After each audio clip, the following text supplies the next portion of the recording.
Olá, nessa próxima aula a gente vai falar sobre mais um estilo de gênero de compêndio literário de livros da Bíblia e já vamos entrar em métodos interpretativos. O último estilo, compêndio de livros, é a epístola. O que é isso, né? É um estilo de literatura própria dentro das escrituras.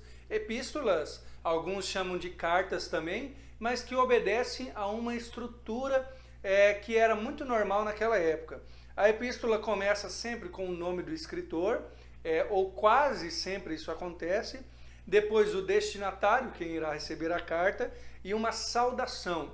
Se você ler as epístolas de Paulo, você vai ver isso. Paulo, apóstolo de Jesus Cristo, ou Paulo, servo de Jesus Cristo, pela vontade de Deus, aos irmãos que estão na igreja tal, na igreja dos Coríntios, dos Romanos, enfim, graça e paz do Senhor Jesus. Vemos aqui o escritor, o destinatário e a saudação. Depois temos o quê? Aí o que faz toda a epístola praticamente é o corpo dela, é o que o apóstolo, o escritor está querendo dizer. E por final temos ainda o que é chamado de saudação final ou de despedida.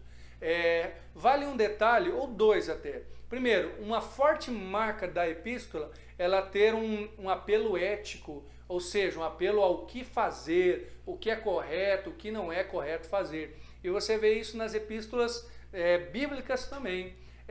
Mas uma coisa interessante, bacana de se fazer, é perceber que até mesmo na saudação, que seria algo habitual de já ser feito sempre, e na despedida, tanto o apóstolo Paulo quanto nas epístolas gerais, os outros autores, nós vemos que eles aproveitam essa saudação e também a saudação final, a despedida, para colocar também pontos de apresentação do evangelho ou pontos da sua teologia.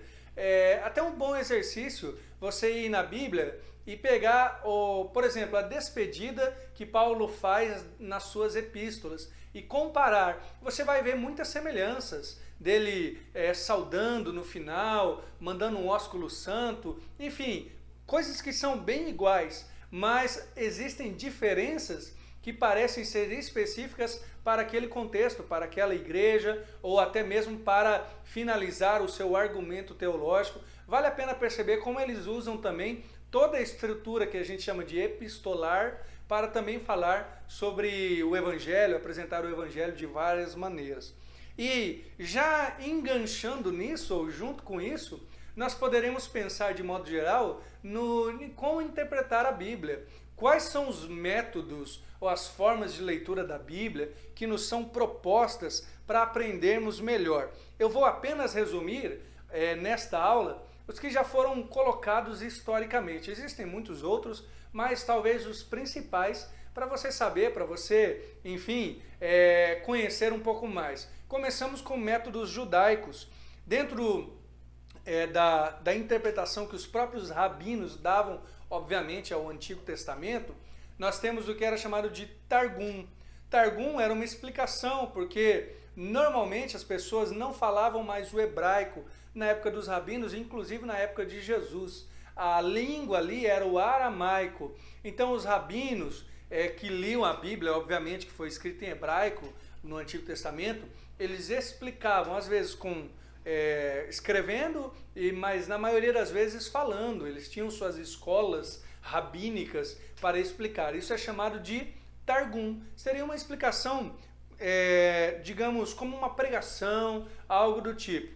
E depois disso nós temos a Midrash. A Midrash também é um estilo de argumentação dentro do judaísmo, ou de interpretação, que também busca explicar, mas a Midrash já procura entender também significados que parecem ocultos, como se houvesse um significado mais profundo, além do que está sendo dito no texto. Então se lê sobre fulano, andando para tal lugar. Opa, esse andar pode significar um crescimento espiritual, ou enfim, você entende? É como se fosse uma interpretação mais alegórica das escrituras.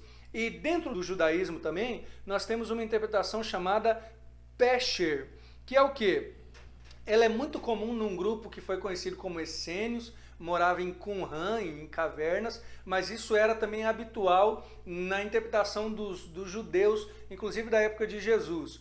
Era a ideia de que havia sim um significado mais profundo, então, portanto, quase uma midrash, mas que esse significado era uma profecia que estava se cumprindo naquela época. Então se lia na Bíblia e se dizia, opa, isso aqui é para hoje, é para agora. Alguns chegam a dizer que até Jesus usou a interpretação Pesher, quando ele vai na sinagoga, lê o profeta Isaías e diz, hoje se cumpriu isso que diz nas Escrituras.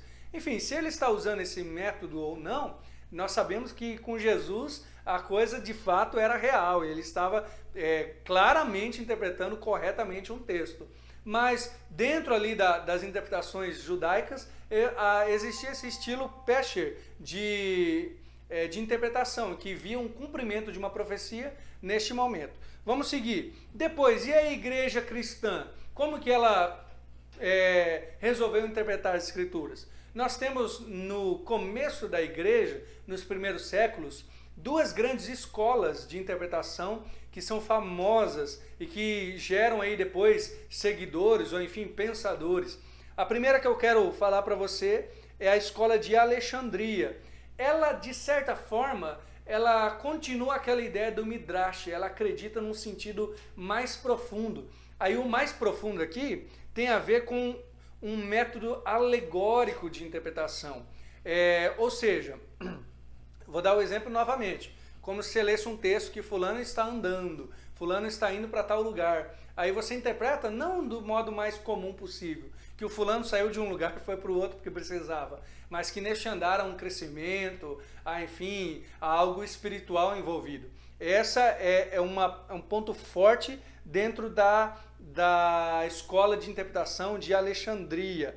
Nós temos, contrário a esse tipo de interpretação, a escola de Antioquia, que essa tomava o sentido mais comum possível, o sentido que a gente chama hoje de literal. Se fulano saiu do ponto A para o B, é simples, ele só quer dizer que ele foi andar para tal lugar, basicamente. Lembra que o sentido literal, ele não tira o gênero, as figuras de linguagem, se é poético, tem de ser interpretado poeticamente, ou enfim, seja lá como for. Mas ele tem esse respeito, digamos assim, ou esse entendimento de buscar a intenção do autor, a intenção mais comum que o autor quis dar. Depois, nós temos na história da Idade Média, nós temos dentro propriamente da Igreja Católica o que foi chamado de quadriga, ou uma interpretação em que olhava, um sistema de interpretação na verdade, que olhava para o texto e via 4 sentidos dentro de todo o texto.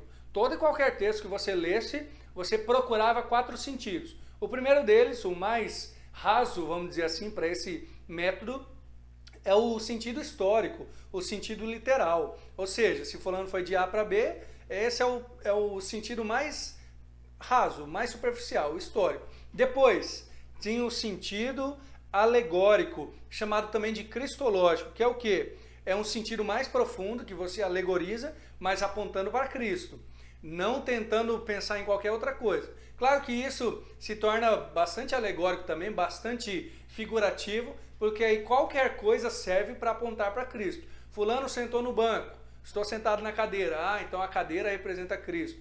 Essa seria uma certa ideia de interpretação. Depois tem o mais profundo, o sentido moral, ou seja, do que nós vamos fazer com isso? O que esse texto vai me ajudar a melhorar, a ajudar a entender o que é certo ou errado, tinha muito a ver com a conduta que o cristão teria. E por final, o sentido anagógico ou escatológico. O que isso revela das últimas coisas ou das coisas vindouras, da vinda de Cristo. Então essa quadriga eram 4 estilos de interpretação, ou melhor, 4 formas de interpretar o texto. Então você ia a um texto bíblico, qualquer que fosse, com este método de olhar para o texto com esses 4 pontos e ver 4 sentidos, vamos dizer assim, 4 significados escavando nele.